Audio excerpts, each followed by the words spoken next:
Servus and welcome to the A is for Austria podcast. I'm your host, Duncan Bear. In this episode, our guest is Dr. Peter M. Kreuter. Dr. Kreuter is a senior researcher with the Leibniz Institute for East and Southeast European Studies based in Regensburg, Germany. Dr. Kreuter has researched, taught, written, and presented on a wide variety of topics, including, but not limited to, Romanian history and philology, late medieval, early modern medical history, and even rock and roll behind the Iron Curtain.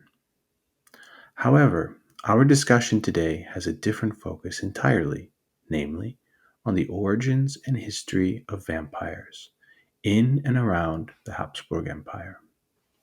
Dr. Kreuter, thank you for joining me. Happy to be with you. I would like to jump right in. I have a few questions I would like to ask you. And the first, and maybe the most controversial, based on what I've read of your work, where does the word vampire come from, and why is there so much controversy about this topic? The short answer is we don't know. The longer version is we have a certain guess.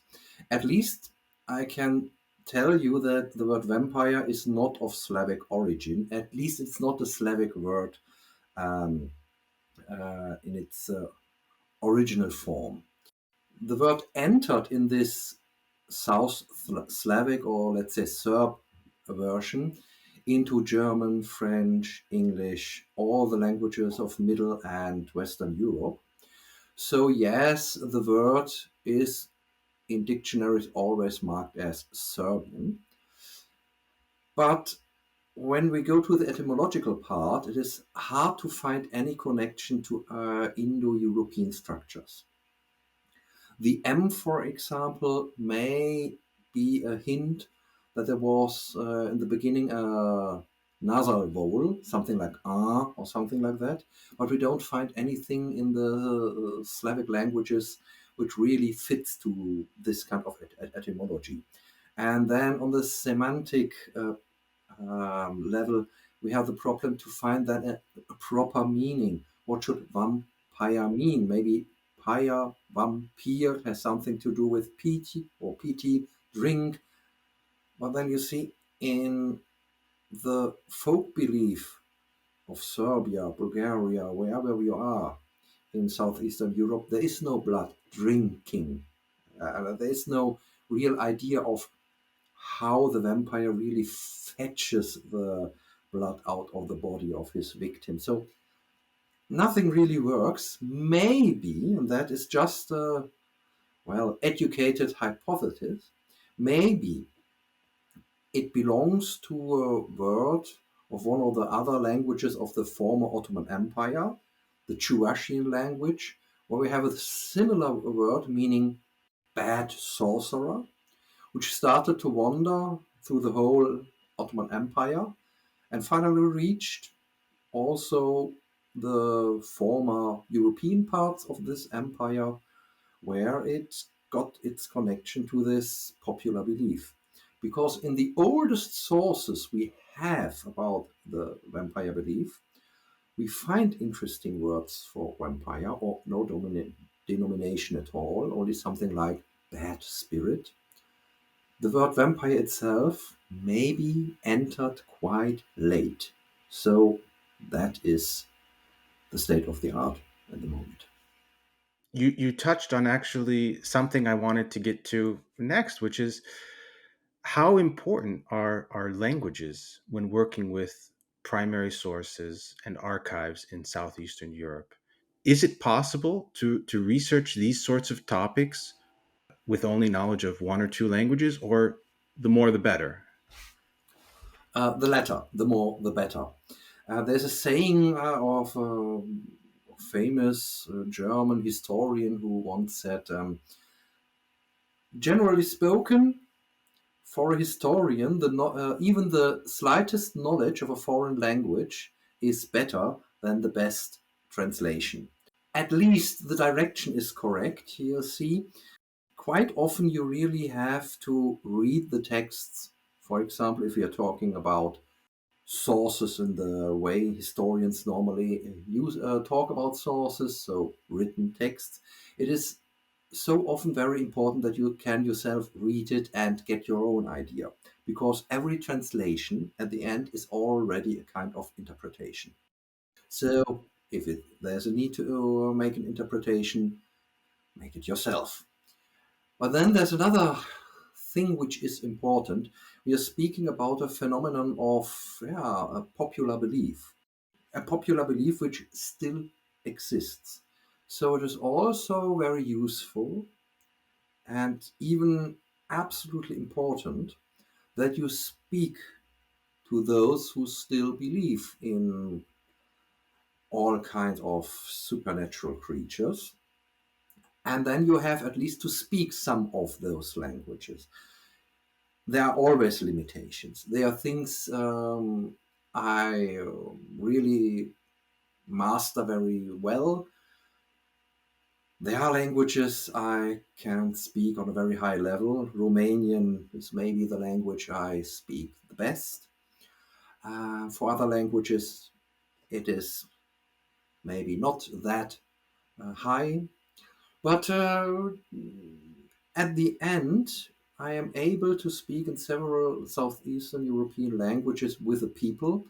And by speaking personally to them, you also open the gate of trust, of this feeling that I'm not trying to take the mickey out of them, but really being interested, and I am really being interested, why they believe, how they believe, if they believe still today, or if the vampire already has transformed in a kind of story you tell your children in the evening so they can have a good sleep if they are interested in that kind of topic or belong to the Adams family.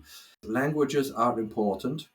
The knowledge of languages helped me always to come closer to this popular belief.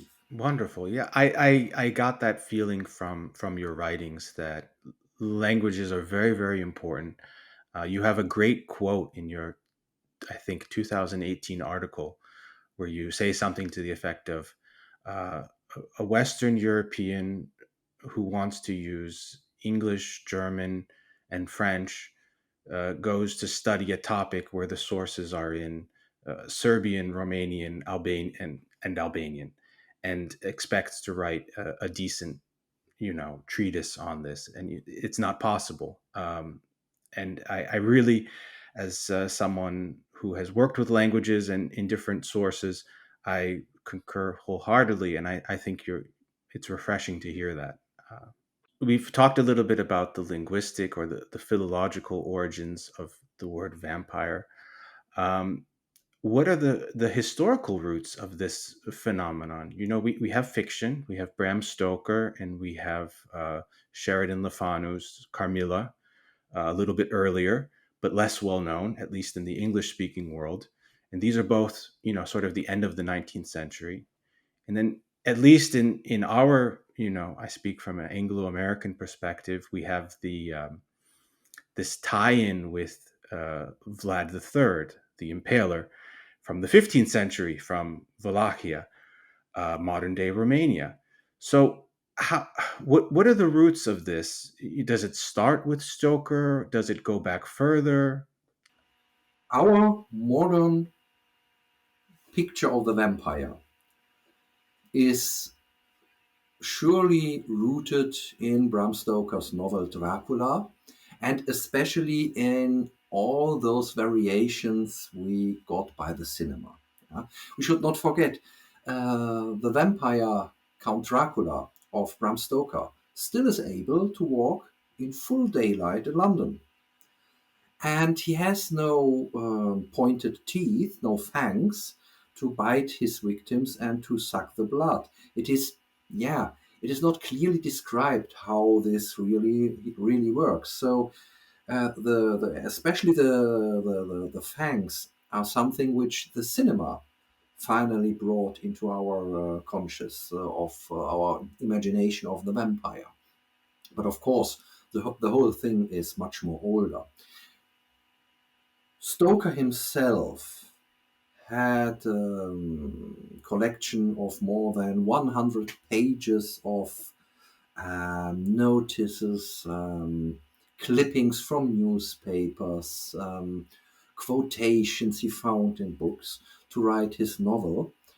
His main source, for example, for the historical background of Wallachia and Moldavia was a book printed in 1820, which dealt also with the history of Vlad III Tzepes, but mixed this with the father of Vlad III, who was Vlad II Dracul, so Vlad the Dragon, and Vlad the Impaler, and yes, made no difference at all, doesn't mention the name Vlad at all, it's just named him Dracula. So Stoker has had no idea about the real Vlad III, only some stories, some anecdotes mixed up with the life of his father, put into this amalgamation of both father and son, who finally led to this Dracula in William Wilkinson's book about Wallachia and Moldavia. And Wilkinson himself had his sources, and so on and so on. So we are coming finally, if we speak about history, to the 14th century. So the oldest source we have about vampire, the popular vampire belief, where we can really put a price tag or let's say a year stamp on it. It's a collection of laws, Serbian laws by Stefan IV, the Serbian Tsar, who in 1342 made a law in which he forbade all kind of disturbing things like exhumation of the body and cremation or cutting off the head. Even if the dead person treated in that way was seen as a sorcerer in his lifetimes. And any priest who is with that party destroying the body should lose his priesthood. So that is the oldest mention of something we believe that it has to do with the vampire. Speaking about the historical Vlad III, the Impaler or Vlad Draculea, there's absolutely no connection made in any of the sources we have with blood-sucking, magical things, being a vampire, whatever you can imagine. What you have, of course, are a lot of anecdotes written by the Transylvanian Saxons and spread by leaflets and woodcuts into Europe about his cruelty. When you take it at the end, he was more or less as cruel as everyone in that time. It was not a really pleasant time for people with a very unstable nerval costume.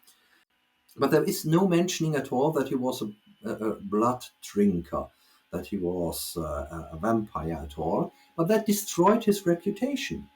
And so he was the archetype of a very cruel, intolerant, gruesome, and brutal ruler, which was transported over the centuries, finally to that work of William Wilkinson, which Bram Stoker used for his novel. So that is the way of Stoker's novel, of Stoker's knowledge about whoever was the ruler at the times he was writing about. But if you take the real history, well, we have a popular belief which just had some moments of flashlighting up in history, and the oldest trace we have is from the 14th century. I have a lot of questions now about what you what you've just said, and I'm sure the listeners will as well. The first that comes to mind is about the Serbian Stefan the Third, Stefan the Fourth. So first of all, that's a reaction to something that must be fairly widespread if he issues a law or an edict about it, which means that it's even older than 1342, I think you said. But it also sounds surprisingly progressive and, dare I say, even slightly enlightened for that time period. We're still in, the late medieval, maybe you could say early Renaissance, but it's a pretty early period for something like that. Is that your understanding of it too? That this is a fairly progressive law, or is it based in something else? Well, first of all, the whole collection is not that astonishing when you look a bit closer to it, because we are in the 14th century in whole Europe, or at least let's say in whole Europe, which is, yes, not at the Far East like Russia, or already in struggle with the Ottoman Empire. So in that part of Europe, so let's say Western, Middle, and Southeastern Europe, and Northern Europe too, never ever forget Denmark, um, we have already a tendency to, yes, to sharpen the influence of, let's say, the state. Of course, we don't speak about a modern state. It's not. We don't speak about a central administration with lawmakers and a centralized, perfect judicial system up to a high court. No, no, no, no, no. But in the whole area, we find that law, let's say, law definition, and the whole idea of studying law, putting laws together, writing down commentaries, are getting more and more important. Um, 30 years before, the French King Philip IV, called the Fair, established in France um, a kind of, yes, ruling cabinet where the main person working with him came not from noble families, but were from the, let's say, upper class bourgeoisie, and having studied law at the universities, which at that time in Europe provided that kind of studying. The church already was in the process of putting together all the laws um, the church has to form a kind of, yes, fundamental structure of how the church should work. We are at the time of the great schism of Europe, with two popes, one in Avignon and one in Rome. We are on the way in the Holy Roman Empire to get the very first, let's say, basic law or even constitution. I mean, 14 years later, we have the Golden Bull. So the law which finally defines exactly where, by whom is elected the German king, who then will be crowned in Rome to to the Roman Empire. First of all, that is not that astonishing. That is a general tendency in Europe. And then it was mainly a collection, but in the same time, this collection was revised and sharpened where it was necessary.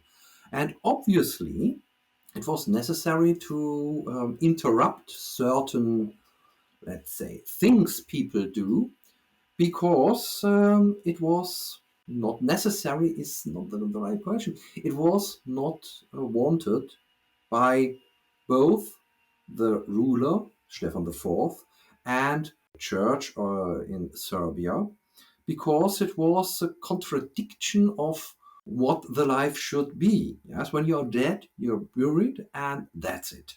And that shouldn't be. There should have been some structure in it. It should be in order to finally rest in peace.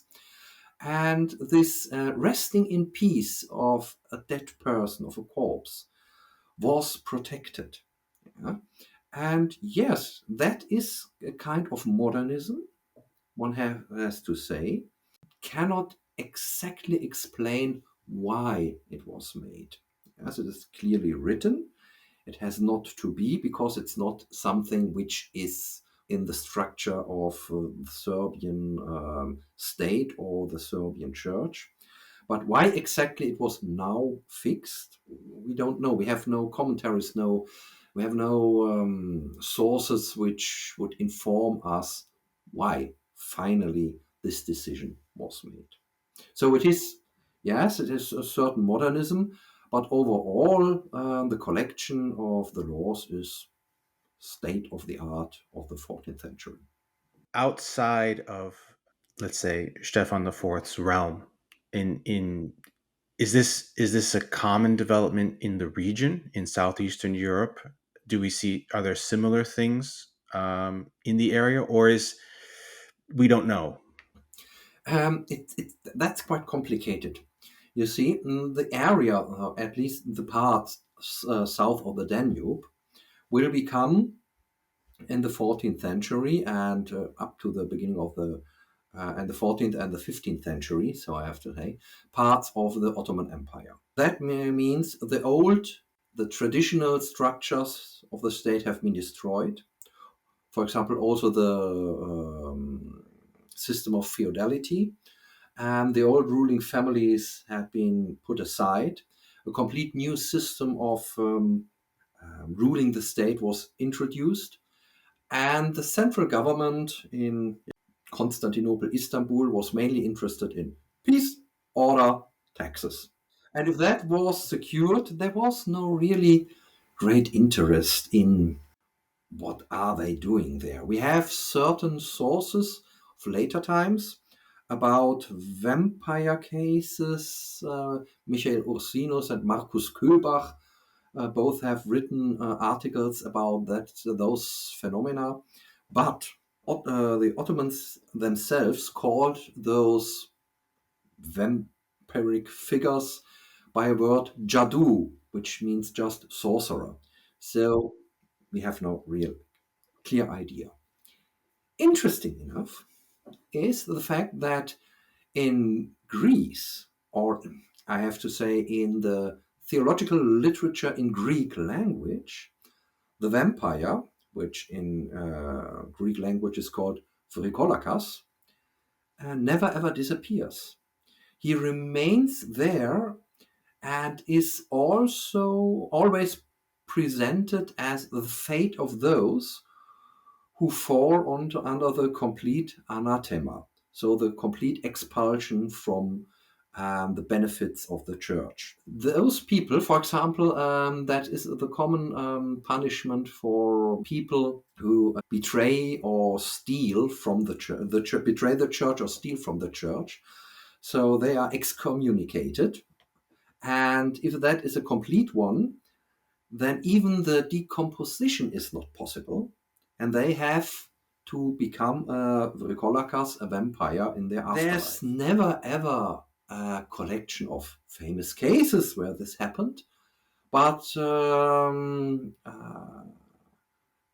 a very high note, it is underlined that that is the fate of the people. So the idea, obviously, what a vampire is and what this means to people survived in the times. We have a lot of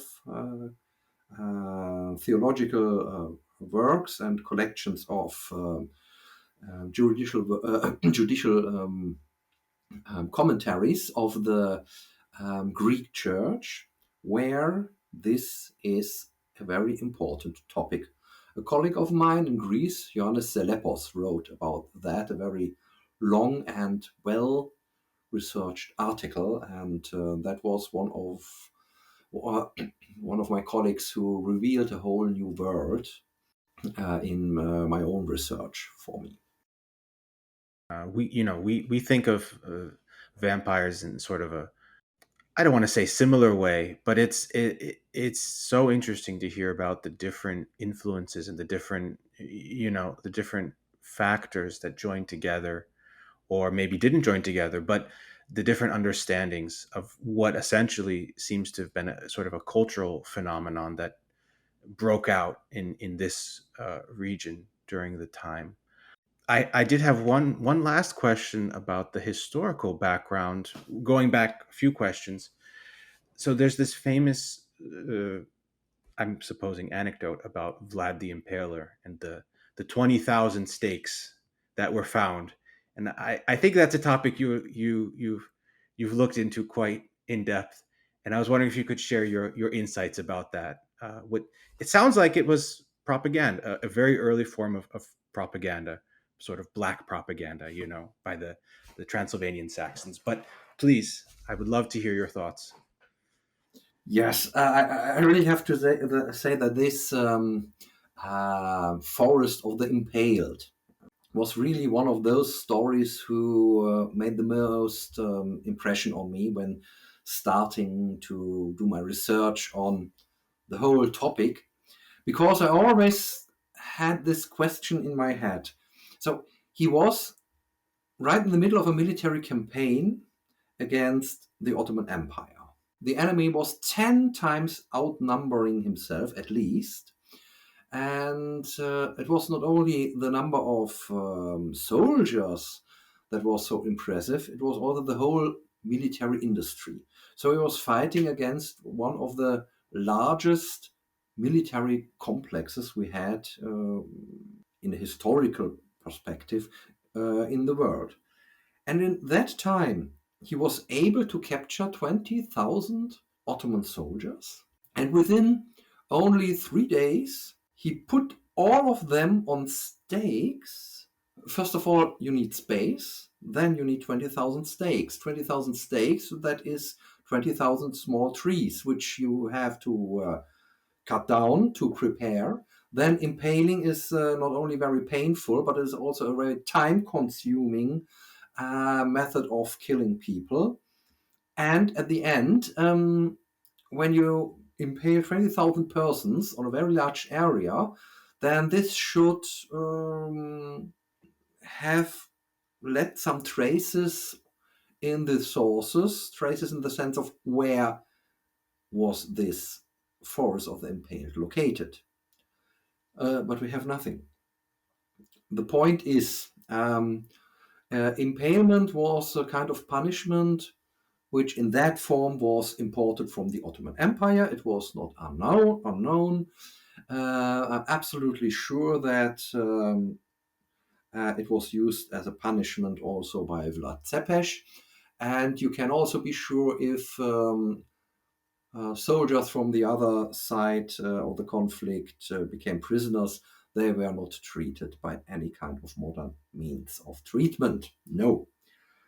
But that you can capture 20,000, and imagine yourself, that is an absolutely incredible number that would made it impossible, would have made it impossible for the Ottoman Sultan to continue his military charge against Wallachia.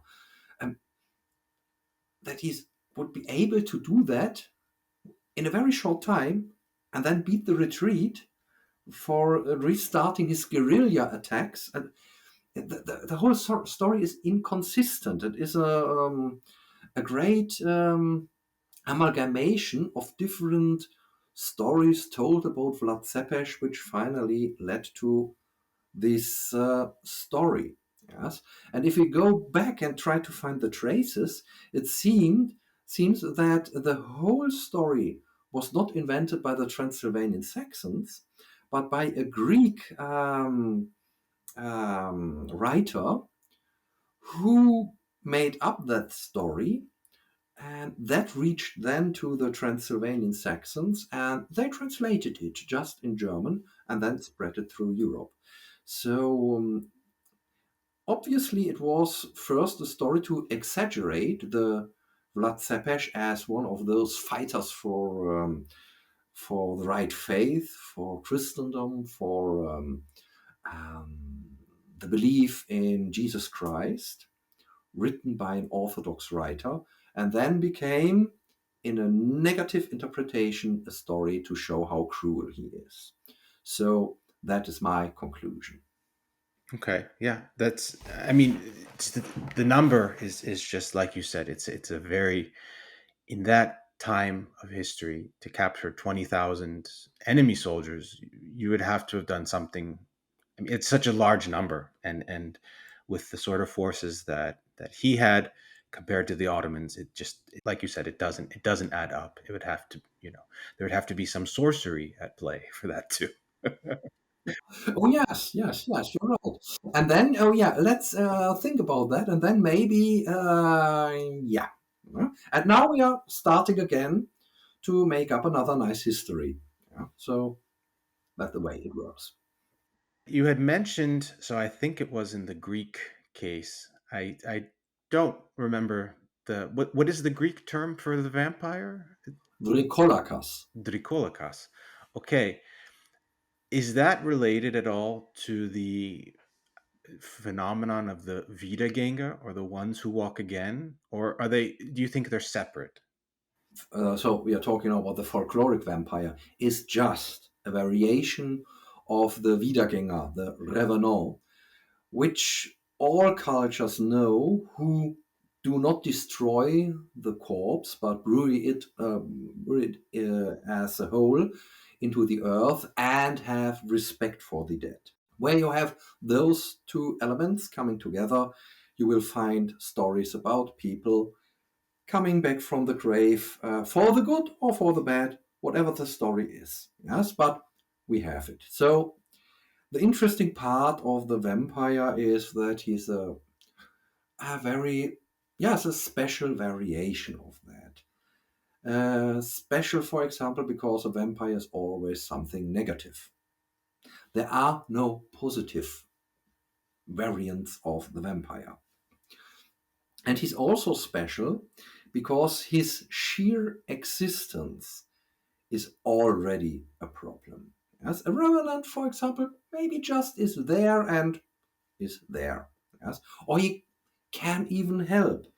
There's a famous story of the holy Fridolin, who is, let's say, the more or less the state saint of Glarus in Switzerland, the canton of Glarus. He's even depicted in the flag of the canton.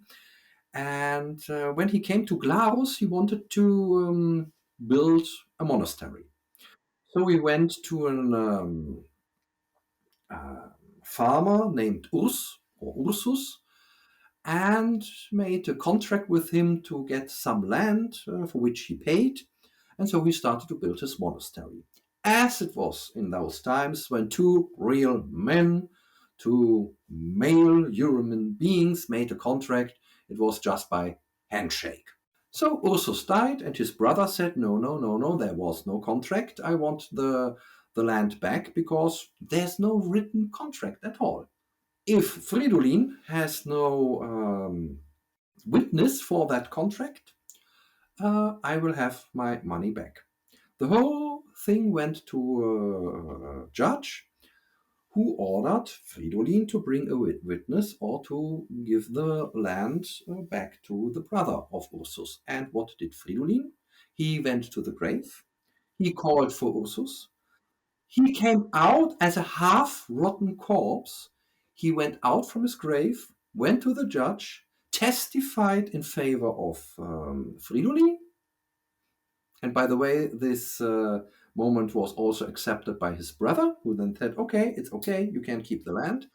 Then Ursus went back to his grave, laid down, and continued to decompose. Sometimes Fridolin is depicted or with a half-rotten corpse or a skeleton, arm in arm. Yes, when you go to a church in that in some parts of Switzerland. So that kind of story is impossible in Romania or Albania. There, the vampire is always negative. So if you and yeah, there are other elements which are not so, yes, interesting if you look at them in isolated, but the whole the whole structure of this figure is quite special, and therefore you really can say the vampire is the southeastern European variation of the Wiedergänger. You mentioned the Albanian vampires. Now, we've heard about the Romanian one, which is probably the most commonly known. The Greek one, which was completely new for you, and today is completely new for me. Um, the Serbian one as well, but the Albanian vampire. That's. I don't think many people would associate Albania with vampires. Yes, the Albanian word for vampire is lugat, and the plural form is lugeter, which is quite a very no, which is a very interesting form because it doesn't really derive from in a simple way from the singular, which shows that the word was quite often used, and then those special forms remain. That's something which is not very surprising. And the Albanian case is interesting in a point. So the general idea is the same as we have, but the Albanian case is quite interesting in one point.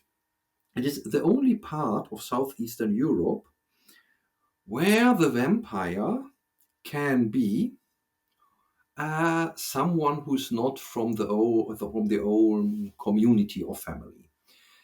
It's very important to underline that the vampire and the popular belief in Romania, Bulgaria, Greece, Serbia, Montenegro, wherever you are in that region, is always either from your own family or from your own, let's say, village. Yes? At least community. So it's no one who comes from the outside. Maybe it's someone who is not from your village, but who very often is there. For example, people who are selling goods to the local to the locals and who 5 times a year pass through your village. Yes, you have stories about those people who also may become a vampire after their death if they are buried into your cemetery. But no, but yes, even those are from your community. Yes. In Albania, it's the only case where we have the fact that the vampire is also the fate of soldiers of the enemy killed in action and buried at the place. Normally, of course, Turkish, Muslim, Ottoman soldiers. So there we have really something very special in that case. But for the rest, it's the same. So it's a very common belief in the whole region, where details may change, may have variations. The word for vampire, for example, in Albania is absolutely stable. It is lugat, in the whole area where Albanians live. In Romania, there are several words which are used. The most common are strigoi and moroi. And strigoi is more used in the southern parts, moroi more in the northern parts, but basically it's the same figure. Yes. So even if you find a new word, a new denomination, no, it's the same idea which is behind that word. So you mentioned at near the beginning of our conversation that the fangs and the drinking of blood are sort of modern. They even come after Stoker because Stoker doesn't talk about how the vampire gains energy from his victims. What do the vampires do, or their cognates in the region? What are they haunting people? Are they making them ill? What sort of punishments or maladies do they mete out to their victims?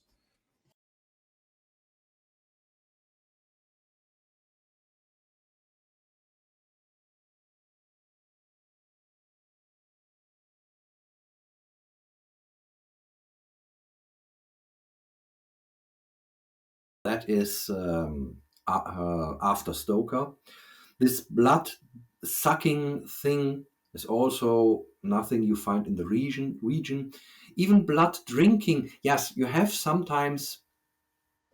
There are vampire stories where the, let's say, consummation of blood is mentioned. But that is not the standard. It's quite interesting to read, even the very first sources we have. So that are those famous cases which we find today in Vienna in the archives. We had in this year, the 21st July 1725, so 300 years ago, the very first vampire case was mentioned in a newspaper in Vienna, in the Wienerisches Diarium. A short article based on the report a certain Ernst Frombald wrote about his own visitation at a graveyard in northern Bosnia. Even if you read those very first sources, you do not get really the mechanism of killing the people. You read things like, he sat on my chest and pressed me so hard that I have to die. Was that choking? Or what does this mean exactly? Or in later reports, we read things like, and then she came and stood in a corner of the room, and then my husband died. So even just the presence was the problem. And when people then dig the suspected persons out and make their examination, yes, you read about something like, and then we saw some fresh blood drooling from the mouth, and but there's no explanation how this fresh blood come. The people say he has taken the blood from those who died, but how? And even more interesting, sometimes you read in the reports, people, the corpses have a kind of dry saliva at the mouth, which looks a bit like, yes, sugar or flour or something like that. And then people say, that is because he has taken the quality from the corn. How? So obviously blood or flour is more seen as a kind of, how can I explain that? Representation of the energy. So he has taken the energy from the people and now blood is coming from his mouth. He has taken the quality out of the corn, of the maize, and now flour is dripping from his lips.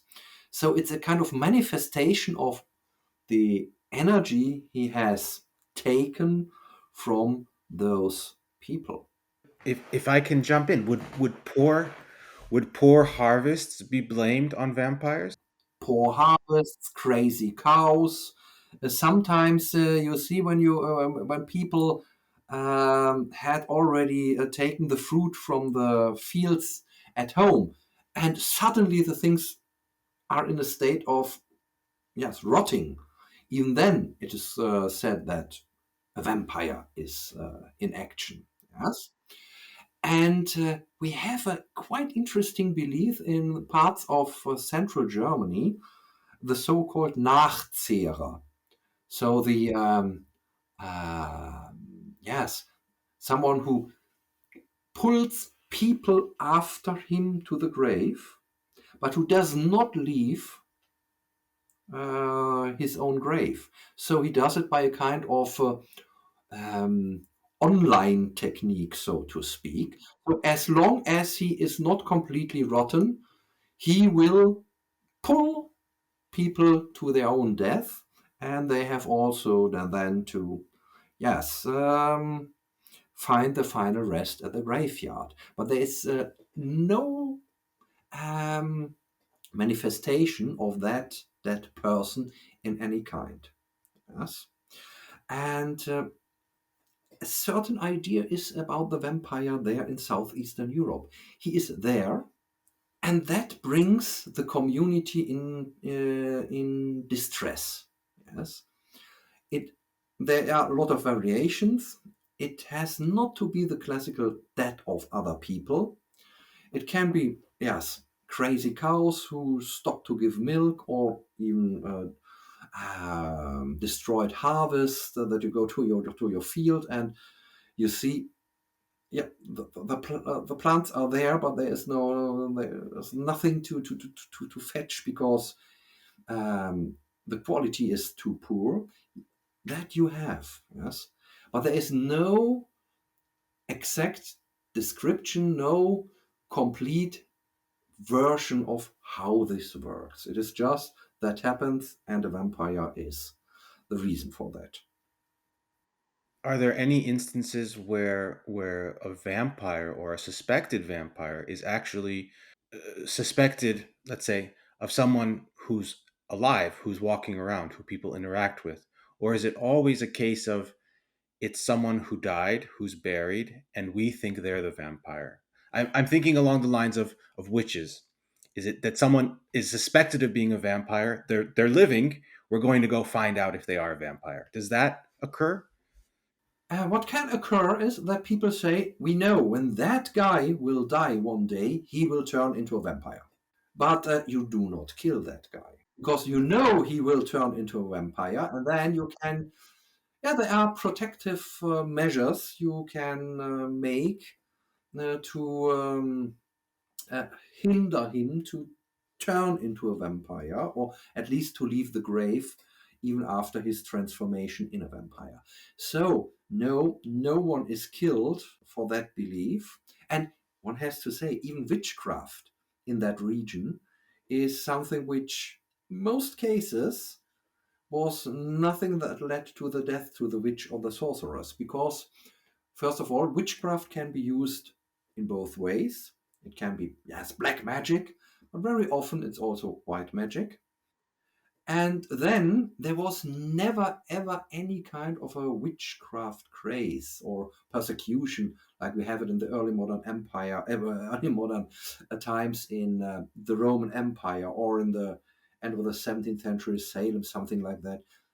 In the Orthodox part of Europe, witchcraft was an annoyance. And sometimes, yes, a witch was killed because she did really bad things, but that really happened occasionally. And with occasionally, I really mean occasionally. There was no systematic prosecution, no interest from the church or the state in doing something like that. And for the vampire, a vampire is the same thing, you see. People believed in it. They knew what to do if something happened like that. But it was no, yes, threat to Christian belief or to the Wallachian state in any kind. Yes. So the whole thing was below the radar of church and state, and therefore it survived, and that's it. You mentioned just now that there are certain things people could do to prevent someone from turning into a vampire, or to prevent them from coming out of the grave and doing vampire-like mischief, or killings, or whatever.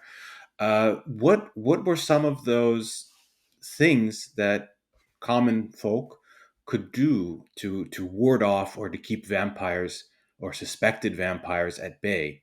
And did they vary throughout the region? I mean, we always we hear about garlic, about wooden stakes, about sunlight, but like you said, Stoker's Dracula can walk around in sunlight completely fine. What could common people back then do, or what did common people back then do? So one thing was very important: from the moment of death till the moment the grave was finally closed. It was very important to observe all the rituals, all the traditions around, yeah, the transition of a living person to someone who will go to another world. The dead person, so to speak, was treated with respect. It was until the day of the burial, it was common to cook a portion of meal also for the dead person. It was important that no looking glass was into the room where the deathbed was. No cat or dog should jump over the bed. People tried to, yes, to keep up a kind of normality. Yes, there was mourning, but not too much, so that the dead person did not feel obliged to remain on Earth because people will miss him or her so much. That was the very first point. Yes, to guarantee respectful and traditional way of passing out of the world, being brought out of the world, the very first important. So if a person was suspected to transform into a vampire after death, well, there was kind of traditional remedy, which still today is used. Just pressing glowing small nail into the heart. Kind of very discreet impalement, not using a wooden stake and a large hammer, and no. When the dead corpse is prepared to be put into coperșou, now I have only the Romanian word, the coffin. Yes. You see, there's a problem if you speak several languages. Sometimes you sit there and oh my god. So when the person the corpse is prepared to be put into the coffin, right before you put the cloth on the corpse, you just take a nail for a few seconds into a fire and then into the chest, the best into the heart, and then there will be no transformation. Yes. So before the shroud would go over the corpse, you would hammer in a metal nail, a metal. Okay, not silver, not any special, just any metal. Other methods are there are variations. It's, for example, interesting to see that other methods do not try to make a let's say fatal wound to the corpse, so the transformation could not start, but to keep the dead person, the vampire, into his coffin. A very famous method is to use small seeds, which you put in quite large quantities into the coffin, because a vampire or demonic figures in Southeastern Europe in general, they like to count. And they start to count, and as they are already with a bit of brain problems, because the brain is already in a state of decomposing, they will start to, yes, make a mistake, and then they have to start the counting. And if I say now, count from Sesame Street, who is a vampire? I have to say, whoever created Count made a good research. It is absolutely fantastic. Count, by the way, was exactly translated by this in German, but we have for both variations of count a different word, but it is Grafzahl. So count number, if you want, that. And I always was fascinated as the boy about him, because I like to count with Grafzahl. And you see now I'm dealing with the original of him. It's very interesting. So there are a lot of variations how to prevent someone to turn into a vampire, from observing rituals up to poppy seed in the coffin. Does garlic figure in, or is that a later? Garlic also. Garlic is often is often used. I know that from Transylvania. I have no idea if it is used in that way in other regions. But garlic, for example, is used. That's really. Well, that was one of the moments when you're so happy that you can deal with such a topic, as a kind of how do you call it in English? Suppository. Oh, yes, yes, into the anus. yes, yes, yes. Through the back. Yes, exactly. Yes. It So is also in used. corpses. Yes, In Okay. Wow. yes. It is also used. Sometimes you don't know exactly who is the vampire. Normally, you know who is the problem maker. Sometimes you are not absolutely sure, and before you find out who it is, you can, for example, take some garlic and rub all, let's say, for example, keyholes, or maybe your windows are not closing very well. So every, let's say, possibility for a demonic existence to enter your house, you can rub it with garlic, and then uh, that's a protection, kind of ointment of all openings. I mean, I think garlic is still used in Eastern Europe. It's sort of it's just folk medicine. It's considered, antiseptic or antibacterial. It's Yes, and that's quite interesting. Especially garlic is quite interesting. On the one hand, protective measures against demons are very often stinky or loud or frightening, whatever it is. Yes, um, but garlic is quite interesting because I'm quite convinced that it is not only this very interesting odor which garlic has, which is a protection against vampires. It is also this use in folkloric medicine, where you can use it for nearly everything.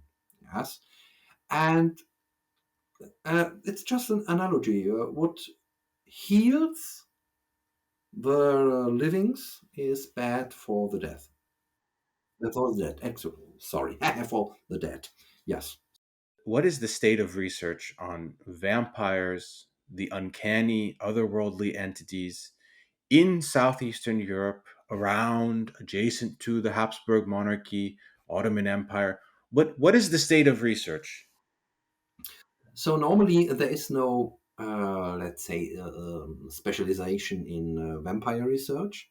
But of course, everyone who's interested in the final phase of the life, everyone who deals with traditions of bringing, yes, passing people to the other world, everyone who deals with, yes, illness and death has, of course, some connections with that topic. So there are quite a few people in southeastern Europe dealing with vampire or with, for example, demons of illness.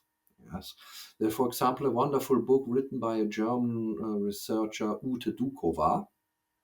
She wrote a book about the names of the demons of illness in the Bulgarian language.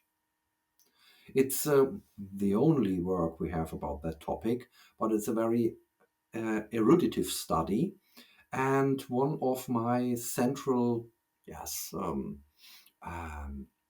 green cards to the world of the Bulgarian popular belief. But there is no real state of the art.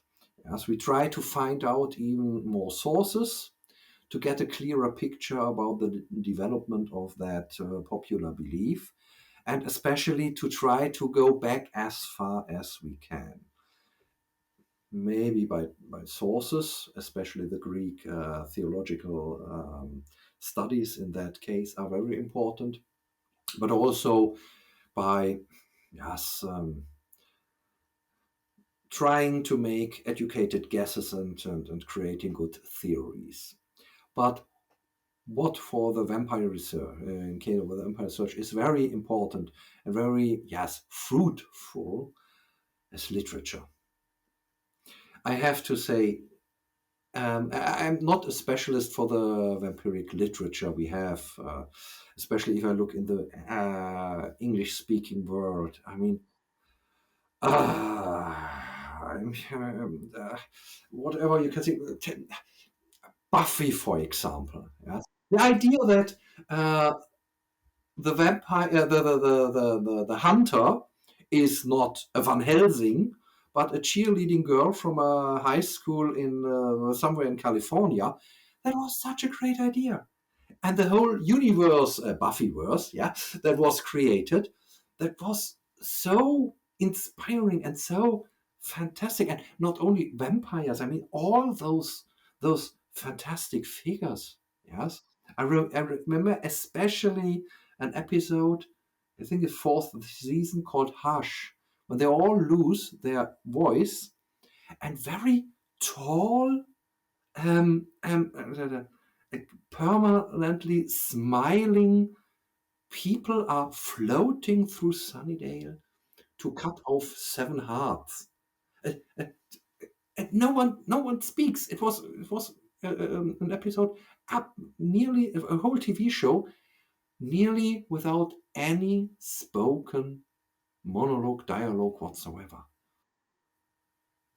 That, for example, is something great. Or take, yeah,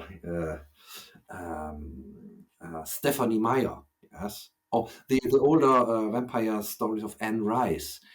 Always new ideas to create out of this old motive figure something new. That is really productive and makes me happy to see that the good old vampire guy um, has again and again and again a new afterlife, even if he's now glittering in sunlight or killed by some cheerleader. So, looking at the research on the topic, are there gaps? Are there things that you wish were known about the topic of vampiric beliefs in southeastern Europe? Are there things that are missing that you can say, if this existed, it would help us understand the phenomenon much better? The main problem for me as a historian, and that's what I am first and foremost, is the lack of sources, or the lack of a density of sources before the 18th century. Yes, we have sources, we have stories, we have allusions, but it is not so much. Yeah, so that makes it quite complicated to get behind this phenomenon, to come back, to trace it back to its roots. Um, and I really, really hope that especially the colleagues who are dealing with the Ottoman Empire will find more interesting reports in the archives of the Ottoman Empire in Turkey. The problem is, you see, I learned modern Turkish for 2 years. And then I thought, okay, let's start now with the Ottoman language. And at the very first moment, I thought, learn just the Arabian alphabet, and then it will be. No, absolute, a clear no.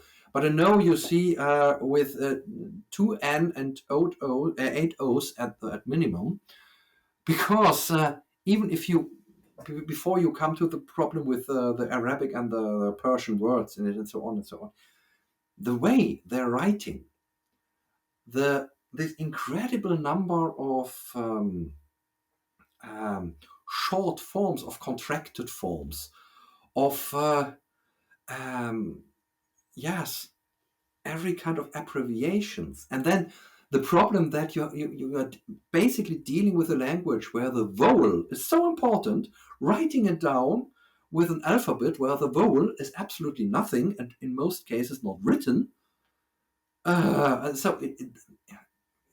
Either you do that or you do the rest. Yes. And that is really a problem for me, that I cannot go into the archives of the Ottoman Empire because I just cannot read what is there, because that language is so specialized that you need to be really specialized for that. And yeah, so I can only hope that my dear colleagues will maybe think one day, oh, that bunch of texts over there looks quite interesting, not for my topic, but There's written Jadoo on it. Maybe there's something for this nice colleague in Regensburg to find for. Who knows? Who knows? Who knows? Who knows? Do you, without having reviewed those records, do you think there are era records in Istanbul that could be?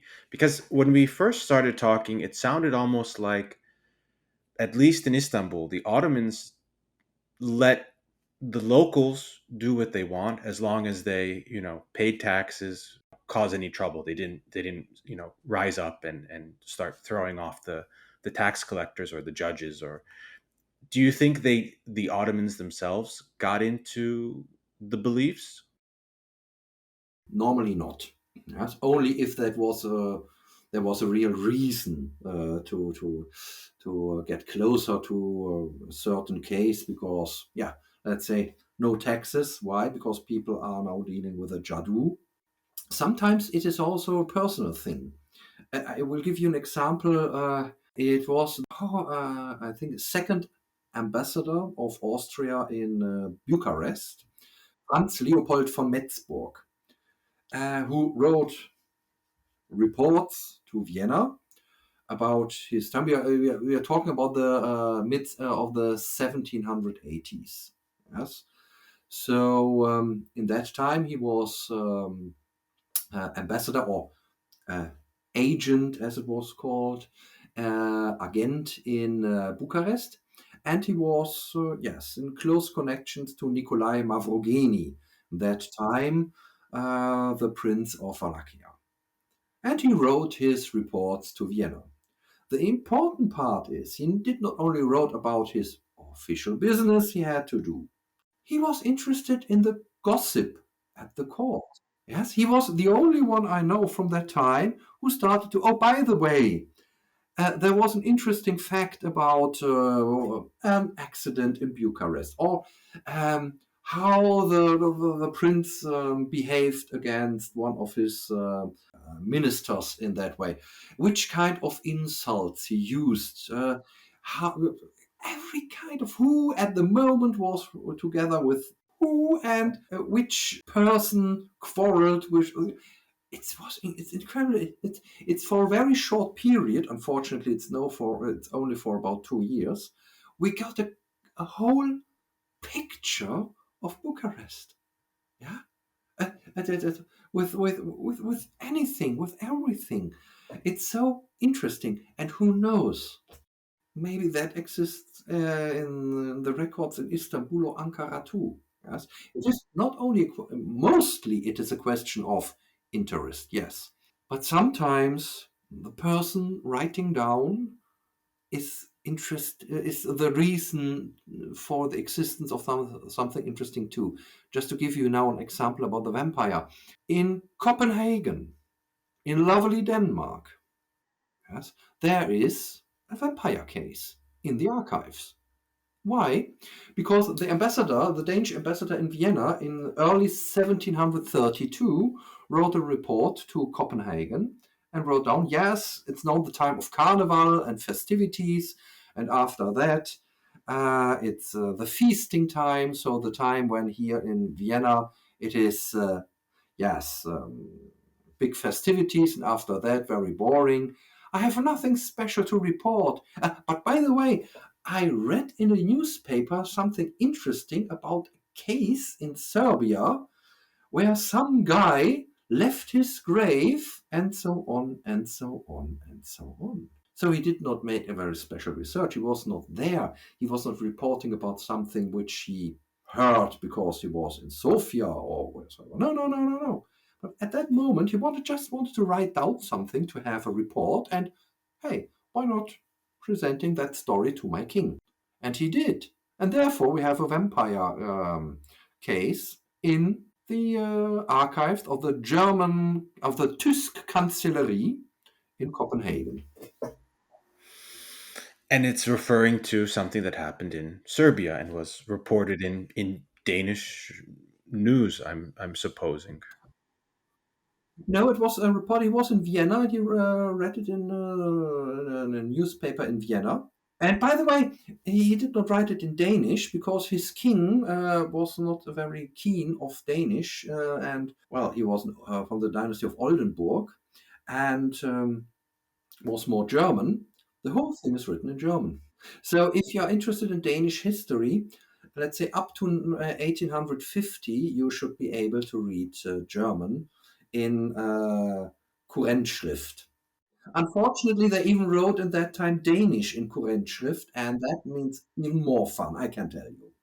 Most of our conversation has focused on rural communities.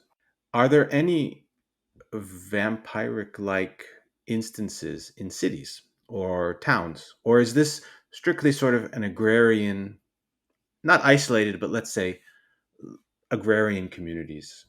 Is this a phenomenon in the countryside? Let's take, for example, what we know today as Romania. Which towns do we have in that time in that area? Apart from, let's say, Bucharest, Craiova, Iași, there's not very much. The towns we have are in the Transylvanian region, of course.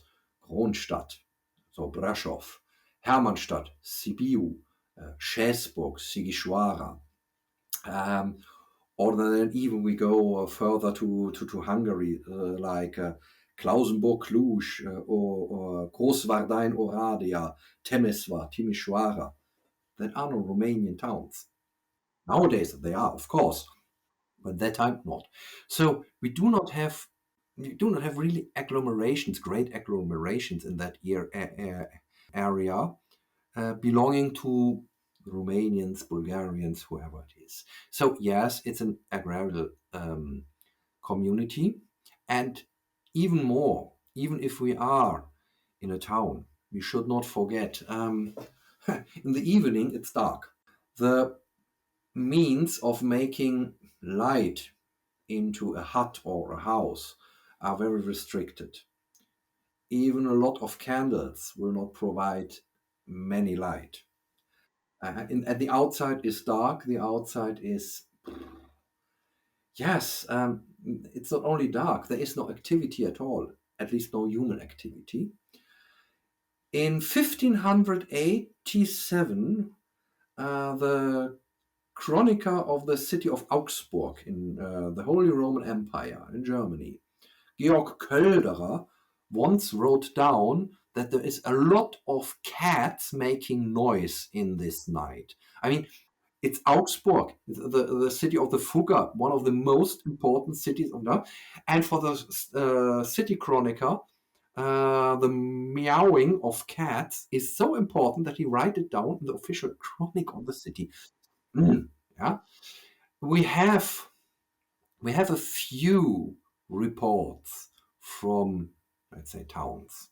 Yes, from Craiova, for example, I know this, but it is not very much. Yes, it's mostly in the village, somewhere outside. You know. That's I had a feeling, and I think that also ties into how you were saying that the vampire is someone known, someone from the community. It might be an outsider and sort of an itinerant merchant who passes through, you know, a few times a year, but it's someone who's known. And you don't, even in towns and cities, you're starting to already lose that community. It's not as tight or as dense as in the countryside. Exactly, you are all maybe more fragmented, more into subgroups. Yeah, that's possible. Because you are, for example, organized as a blacksmith, for example, into a guild. Yes, yes. But again, I have to underline, which is very, very, very important, as you already also said. The vampire is an enemy within. That's important. Okay, for my last question, and I think it's a nice one. Um, for anyone who's listening, who's interested in learning more about the topic of vampires or superstitions and the uncanny in southeastern Europe or the Habsburg Monarchy or on the fringes of the Habsburg Monarchy, what would you recommend that they read or watch? Is there sort of a definitive study, or what's a good place to start for someone who might want to learn more after listening today? That's a good question. Not because there is no material. On the contrary, there's a lot of material. Unfortunately, there's also a lot of yes. If you are interested, for example, in Bram Stoker and the whole Dracula complex, I can recommend the works of,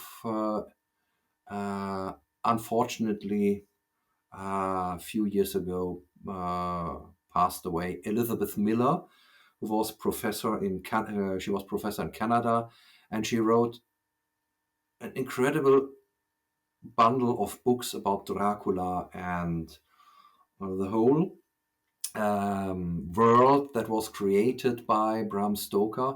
She also edited the notes of Stoker about Dracula. If you are interested more in other directions of vampiristic literature in English language, there are some authors, some colleagues who are great. For example, Paul Yoder would be a very good colleague, or the famous Rob Fisher from Oxford, who worked a lot about those topics. If you're interested in the popular folk belief, it's a bit more complicated. If you do not speak German or a language from that area, it becomes more tricky. But even in that case, it is not impossible to enter that world. There's, for example, a quite interesting study. It has some flaws, but it's worth to be written by Paul Barber, um, who dealt with the popular belief. So maybe that will help at the as first hints. And if you need something more precisely, you find me under my name and the word vampire in the internet. You come to the website of my institute. There is my email address. So just write me an email and I try to help. Wonderful. Well, that's all for the questions I had. Was there anything you would like to add or to put on? Was there something I didn't ask that you wanted to talk about? Oh, I'm very happy with your questions. And yeah, there is so much more to tell. But you see, sometimes it is better to stop when the really important things are said. And I think we have done that. In concluding this episode, I would like to once again express my thanks to Dr. Kreuter for joining us on the podcast and providing insights into his intriguing research. You've been listening to the A is for Austria podcast, produced by the Botstiber Institute for Austrian-American Studies. For more information, please visit us online at botstiberbias.org. Until next time, auf Wiedersehen, Baba.